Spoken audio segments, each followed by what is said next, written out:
Evlenmek için Şahin Bey Belediye'mize yaptığınız yazılı müracaatı inceledik. Evlenmenize mani bir hal olmadığı anlaşıldı. Şimdi bir de sözlü beyanınızı isteyeceğim. Sayın Fatma Nur Gün Hanım, kendi rızanızla hiç kimsenin tesiri altında kalmadan Ali Kılınç Bey ile evlenmeyi kabul ettiniz mi? Evet. Hani alkış? Ali Kılınç Bey, siz de kendi rızanızla hiç kimsenin tesiri altında kalmadan Fatma Nur Gün Hanım'la evlenmeyi kabul ettiniz mi? Evet. Ben de şu anda itibaren Fatma Nur Hanım'la Ali Kılınç Bey'i karı koca ilan ettim. Allah mesut bahtiyar etsin inşallah. Evet, hayırlı olsun. Rabbim iki canda mesut bahtiyar etsin inşallah. Karşılıklı saygı, sevgi, sabır, sadakat, sorumluluk da inşallah güzel bir evliliğiniz olur. İki canda mutluluklar diliyoruz. İkinize birden veriyorum.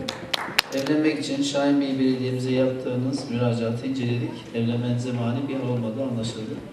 Şimdi bir de sözlü beyanınızı alacağım. Öncelikle Ayşe Hanım'a soruyorum. Sayın Ayşe Yenidoğan, kendi rızanızla, hiç kimsenin tesiri altına kalmadan Suat Sözen Bey ile evlenmeyi kabul ettiniz mi? Evet. Sayın Suat Sözen Bey, siz de kendi rızanızla, hiç kimsenin tesiri altına kalmadan Ayşe Yenidoğan Hanım'la evlenmeyi kabul ettiniz mi? Evet. Ben de Şahin Bey Belediye Başkanı olarak Ayşe Hanım'la Suat Bey'i karı koca ilan ettim. Allah mesut bahtiyar etsin inşallah. Hayırlı uğurlu olsun. Tebrik ediyorum. İki canına mutluluklar diliyorum. Evet, buyurun. Sayın Merve Koçak, kendi rızanızla, hiç kimsenin tesiri altında kalmadan Mehmet Hanfi Bey ile evlenmeyi kabul ettiniz mi? Evet. Sayın Mehmet Hanfi Bey, siz de kendi rızanızla, hiç kimsenin tesiri altında kalmadan Merve Koçak Hanım'la evlenmeyi kabul ettiniz mi? Evet. Evet, ben de Şahin Bey Belediye Başkanı olarak şu andan itibaren Merve Hanım'la Mehmet Hanfi Bey'i karı koca ilan ettim. Allah mesut ve bahtiyar etsin şimdi. Evet, öncelikle bugün evlenen tüm çiftlerimize mutluluklar diliyorum. Bugün 14 Şubat.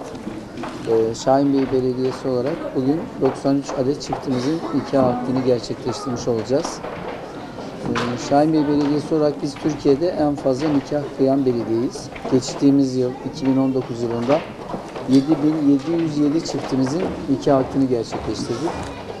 Ben göreve başladığım 2009-2019 tarihleri 10 yıl içerisinde de 79.455 çiftin nikah akdini gerçekleştirdik. Bu da Türkiye'de bir rekor.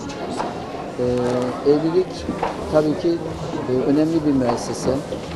Aile yapısı toplumumuzun önemli mihenk taşlarından bir tanesi. Aile yapısını ne kadar sağlam tutarsak toplum da o kadar sağlam olur. Bu çerçevede yine 2009 yılında başladığımız evlilik okulumuzla şu ana kadar 30.000 üzerinde çiftimize eğitim verdik. Çünkü evlilik insan hayatında önemli bir dönüm noktası. Evlilik hayatına hazırlanırken eğitim almak, bilinçli olmak evlilik hayatında birçok kolaylık sağlayacak. Bu vesileyle bugün evlenen ve evlenmiş tüm çiftlerimize mutluluklar diliyorum. İki cihan saadeti diliyorum.